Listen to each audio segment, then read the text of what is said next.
So Brew Events is a company I started to do craft beer festivals and food truck festivals. Originally craft beer was my focus, and we always had food trucks at the events, and they were wonderful to work with. So a couple years ago I started off doing food truck festivals, and that's really taken off.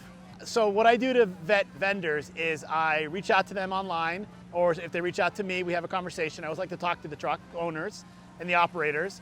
And then I always ask to take a look at their vehicle, whether it's online or through Facebook or social media. And oftentimes in talking to somebody, you can hear the pride in their voice, and they're really happy about what they're doing. They're excited about their business, and that's how I find good vendors to work with.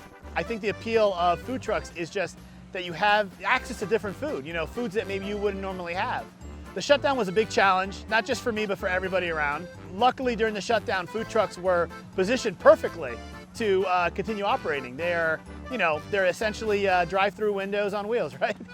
So my business changed. No live events, no festivals, no conferences, conventions, all that went away. So what I did is I tried to be creative with the food trucks. We did neighborhood pop-ups, we did micro weddings, we did smaller corporate events, and we just kind of tried to do as much business as we could to get back to where we are today. If a food truck wants to work at one of my events, the first step would be reach out to us via email or on Facebook. I'm always looking to meet, new to me food truck operators, and we have, many events throughout the season that we can work with them on. I don't own a food truck, but I can tell you that food trucks do very well at festivals for a variety of reasons.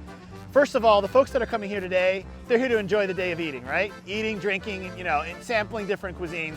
So you're seeing the foodie people are here. Number two, you got to get your name out there, right? Some trucks have a national brand. You may have Nothing But Cakes, or a big name that you're working with. But other trucks are local. They're a mom and pop. They're a husband and wife, sister and brother. So getting your truck to a festival puts you in front of a lot of people who will then go online and say, hey, where's that funnel cake truck this week? And track you down.